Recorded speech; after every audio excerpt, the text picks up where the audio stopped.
নমস্কাৰ, মই মন্তুৱে আপোনালোক সকলোকে মোৰ ইউটিউব চেনেল মন্টু স্পেচিয়েললৈ স্বাগতম জনাইছোঁ। আৰু আজি আৰম্ভ কৰিবলৈ আগবাঢ়িছোঁ মোৰ চেনেলৰ দ্বিতীয়টো ভিডিঅ'। আহকচোন পলম নকৰি আজিৰ ভিডিঅ'টো আৰম্ভ কৰোঁ। সূৰ্যোদয়ৰ দেশ হ'ল জাপান। এই সূৰ্যোদয়ৰ দেশ জাপান কিয় হ'ল? আপোনালোকৰ মনত এই প্ৰশ্নটো উদয় নহয়নে? গ্ৰীণ উইচ কি?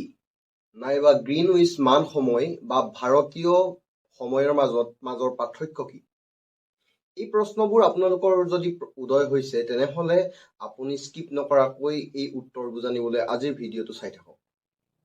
আহকচোন আমি পলম নকৰি আজিৰ এই ভিডিঅ'টোৰ মূল কথাখিনিলৈ আগবাঢ়ো। আমি সৰুতে আহ্নিক গতিৰ বিষয়ে পঢ়িছিলোঁ। আহ্নিক গতি কি? যে পৃথিৱীয়ে নিজ মেৰুদণ্ডক কেন্দ্ৰ কৰি এক পাক অৰ্থাৎ 360 ডিগ্ৰী কোণ অতিক্ৰম কৰাকে বা ঘূৰাকে আমি আহ্নিক গতি বুলি কওঁ, আৰু যাৰ কাৰণে দিন আৰু ৰাতি হয়। পৃথিৱীয়ে নিজ মেৰুদণ্ডত ঘূৰে পশ্চিমৰ পৰা পূবলৈ, সেইবাবে আমি সূৰ্যটো পূবৰ পৰা পশ্চিমলৈ যোৱা যেন লাগে। কিন্তু আচল সত্যটো হৈছে কি যে পৃথিৱীখন পশ্চিমৰ পৰা পূবলৈ ঘূৰে, আৰু সেয়ে পুৱা সূৰ্যটো উদয় হওঁতে পূবৰ দেশবিলাকত অৰ্থাৎ আমাৰ ভাৰতৰ যিবিলাক পূবৰ দেশ আছে এই পূবৰ দেশবিলাকত আগতে উদয় হয়।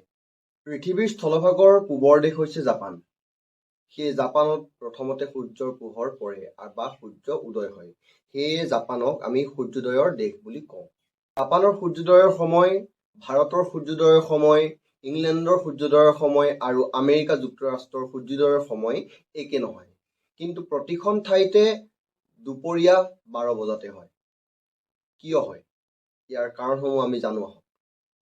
আন্তঃৰাষ্ট্ৰীয় বিমান সেৱা, আন্তঃৰাষ্ট্ৰীয় ব্যৱসায় বাণিজ্য আদিৰ সুবিধাৰ্থে প্ৰতিখন দেশৰে আন্তঃৰাষ্ট্ৰীয় সময়ৰ মান নিৰ্ধাৰণৰ সুবিধা আছে। আন্তঃৰাষ্ট্ৰীয় সময়ৰ মান এটা নিৰ্দিষ্ট স্থানৰ পৰা পৰ্যবেক্ষণ কৰা হয়। এই ঠাইখনেই হৈছে ইংলেণ্ডৰ গ্ৰীণউইচ। এই গ্ৰীণউইচ নামৰ ঠাইখনৰ ওপৰেদি উত্তৰ মেৰুৰ পৰা দক্ষিণ মেৰুলৈকে এডাল ৰেখা কল্পনা কৰা হয়। এই ৰেখাডালৰ নাম হৈছে দ্ৰাঘিমা ৰেখা।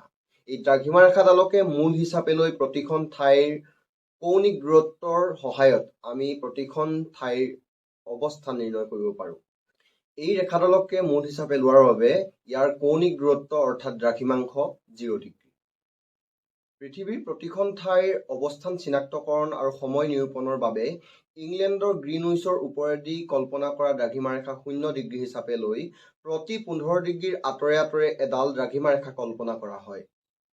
15 ডিগ্ৰীৰ আঁতৰে আঁতৰে কল্পনা কৰা এই দ্ৰাঘিমা ৰেখাডাল ব্যৱহাৰ কৰাৰ বা স্থান দিয়াৰ কাৰণ হ'ল পৃথিৱীয়ে এপাক সম্পূৰ্ণ কৰোঁতে সময় লয় 24 ঘণ্টা। গতিকে 15 ডিগ্ৰী ঘূৰোতে সময় লয় 1 ঘণ্টা, অৰ্থাৎ প্ৰতিডাল দ্ৰাঘিমা ৰেখাৰ মাজৰ পাৰ্থক্য হৈছে 1 ঘণ্টা। আন্তঃৰাষ্ট্ৰীয় সময় নিৰূপণ সংস্থাই উল্লেখ কৰা অনুসৰি 1 ডিগ্ৰীৰ আঁতৰে আঁতৰেও দ্ৰাঘিমা ৰেখা অংকন কৰিব পাৰি। অংকনৰ সুবিধাৰ্থে 15 ডিগ্ৰীৰ আঁতৰে আঁতৰে একোডালকৈ দ্ৰাঘিমা ৰেখা লোৱা হৈছে। 15 ডিগ্ৰী ঘূৰোতে সময় লয় 1 ঘণ্টা, অৰ্থাৎ 60 মিনিট। তেনেহলে 1 ডিগ্ৰী ঘূৰোতে কিমান সময় ল'ব? যে 60ক যদি আমি 15ৰে হৰণ কৰোঁ তেনেহলে কিমান হ'ব?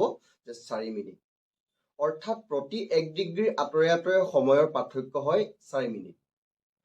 গ্ৰীণউইচৰ পূবৰ দেশবোৰত সময়বোৰ আগত হয় আৰু পশ্চিমৰ দেশবোৰত সময়বোৰ পাছত হয়। সেইবাবে ভাৰততকৈ আগত থকা বা পূবত থকা দেশ জাপানত সূৰ্যোদয় আগত হয়। তেনেদৰে ইংলেণ্ডতকৈ আগত আমাৰ ভাৰতত আৰু জাপানত সূৰ্যোদয় হয়। আপোনালোকৰ মনত উদয় হোৱা এটা প্ৰশ্ন হ'ল যে ভাৰতত সময় নিৰ্ধাৰণ কেনেকৈ কৰা হয় বা ভাৰতীয় সময়টো কি ধৰণে নিৰ্ধাৰণ কৰা হয়। ভাৰতত সময় গণনাৰ বাবে 15 ডিগ্ৰীৰ আঁতৰে আঁতৰে যদি আমি গ্ৰীণউইচৰ পৰা গণনা কৰোঁ তেনেহলে 75 ডিগ্ৰী আৰু 90 ডিগ্ৰীৰ দুডাল দ্ৰাঘিমা ৰেখা ভাৰতৰ ওপৰেদি পাৰ হৈ যায়, যাৰ বাবে ভাৰতত দুটা টাইম জোন থাকিব লাগিছিল।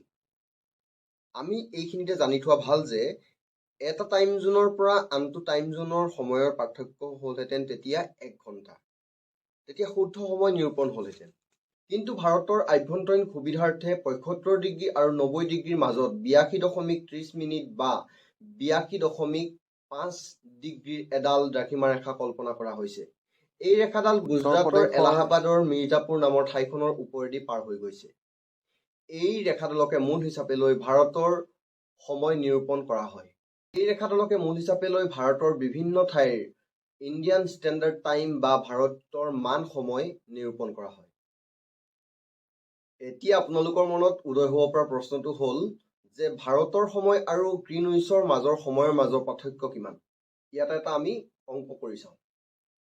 আমি জানো যে পৃথিৱীয়ে 1 ডিগ্ৰী ঘূৰোতে সময় লয় 4 মিনিট। তেনেহ'লে গ্ৰীণউইচ আৰু ভাৰতৰ মাজৰ পাৰ্থক্যটো হৈছে 82.5 ডিগ্ৰী।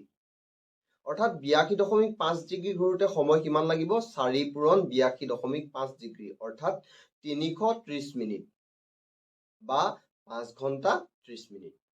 যিহেতু ভাৰত গ্ৰীণউইচৰ পূব দিশত আছে অৰ্থাৎ ইংলেণ্ডৰ পূব দিশত আছে, গতিকে ইংলেণ্ডত দুপৰীয়া 12 বাজিলে ভাৰতত আবেলি 5:30 হ'ব। অৰ্থাৎ ইংলেণ্ডৰ সময়ৰ লগত অৰ্থাৎ GMTৰ লগত গ্ৰীণউইচ মিন টাইমৰ লগত 5 ঘণ্টা 30 মিনিট ভাৰতীয় সময় পাবলৈ হ'লে যোগ কৰিব লাগিব।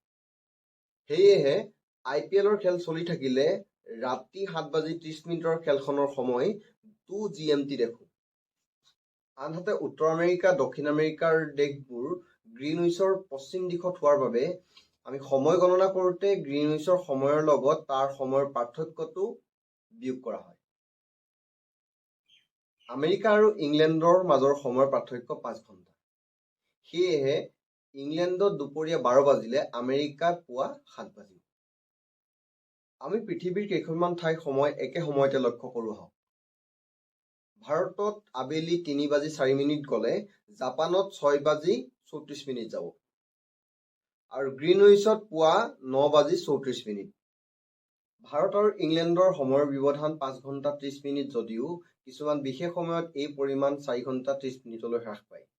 কেতিয়া হ্ৰাস পায় এই বিষয়ে আমি অন্য এটা ভিডিঅ'ত আপোনালোকৰ সৈতে আলোচনা কৰিম।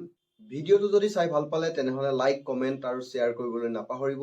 আপুনি যদি মোৰ চেনেললৈ প্ৰথম আহিছে তেনেহ'লে ছাবস্ক্ৰাইব কৰিবলৈ নাপাহৰিব আৰু কাষতে থকা বেল আইকনটো টিপি দিব। মই দিয়া প্ৰতিটো ভিডিঅ' আপুনি তেতিয়া প্ৰথমতে লাভ কৰিব। ধন্যবাদ।